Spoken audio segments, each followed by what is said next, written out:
festival this year? What did you make of it? I thought it was cool. Like I think we're at a stage where like obviously we're not GAA, we're not football, we're not going to attract that kind of crowd or them kind of numbers yet. Yeah. And my big objective is like I went to a GAA game a few weeks ago and like I'm looking around and I'm like, there's 10,000 people here, like, and I'm like, how do we get it from where we are now to that? That's where I'd love to see it get to, that you can start like filling out stuff properly, like stadiums, and generating that kind of interest in it. But like in terms of Flynn, Luke, watching them and as their coach, delighted to see how well they done. And then watching the two lads, Nick and Demi, come over and represent themselves really well. Like I've met them a few times, obviously being over in England, and seeing them progress is brilliant. And I was delighted that like they were all welcomed, like the two boys and like their mate that they brought with them and their dad, that like Bar Monkey or whatever, like everyone involved in Bar Monkey, you know, brought them together and made them feel part of it straight away. Whereas, you know, so like I thought that was great, and then seeing them battle and seeing like how different their styles were was class as well. Because like Demi and Nick, like really strong statics, like, and then just really strong, like not just for their age, but just like the actual just whatever, like if they were in adult competitions, they would be doing really well because their statics are good. And then Flynn and Luke, you know, what really impresses me about Flynn and Luke all the time is every kind of competition they do, regardless of what level, if it's an exhibition, any kind of event, they always catch their big stuff. Like the idea of competition doesn't faze them, whereas some guys it does, because it depends on personalities and stuff.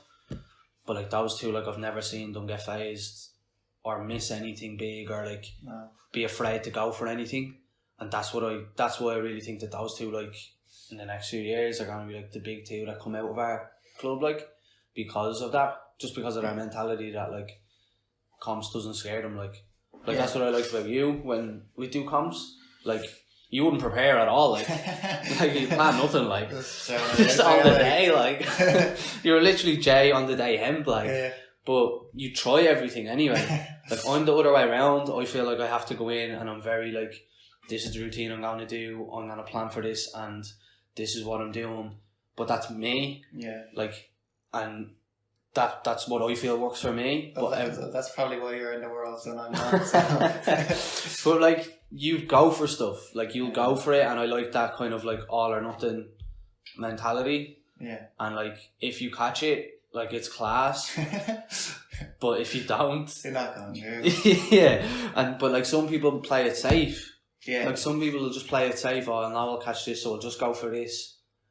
And yes, that might work and get you so far, but that's the problem. It will only get you so far. There has to come a point where you got to go for your big stuff. Like you want to get to the stage where you're at a competition where you have to go all or nothing. You can't just like play your safe stuff. And as I said, that's what I liked about seeing you in comps, because like your first comp, you broke your ankle in 3 places, like, and it was all, and you still went out and finished out the other 2 rounds, like. Well, like, I was only thinking about that yesterday. I remember the last round, I was down with the meds, the doctors, and I heard my name being called, and I just said, they're calling my name, like I have to go. And they said, no. They said, here, sign this first. There was a waiver, like.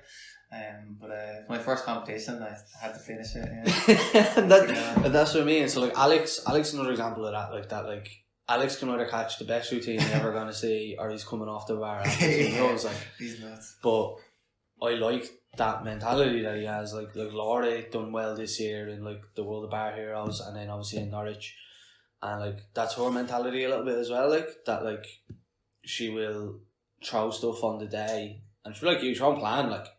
But some people, like, if they plan, and this is just like everyone's personalities are different, but if they plan, they feel like too nervous because they're trying to think of that routine. Whereas you guys would rather go in blank slate and just go for it on the day, like. So I think it's really important that you get to know the people that you're training or working with if you're going to be coaching, because you need to know which mentality they have and like which one is going to suit them. So like, Luke, when he got the draw, was like, I don't know what to do. I've only been training 2 45-second rounds. So he panicked. And that's not a criticism of him. That's just, as I said, every personality is different. So he would be someone, as an example, that is more like me, because he would have to be well prepared and not to use aren't prepared, but he feels like he has to know what he's going to do and plan it out methodically. Yeah. Whereas you can go in blind and feel like, I don't want to put that pressure on myself. Like, yeah, I don't know if it's less pressure or more pressure. I'm walking up to the bar, literally, when on my way up to the bar, I'm thinking, alright, what am I going to do here?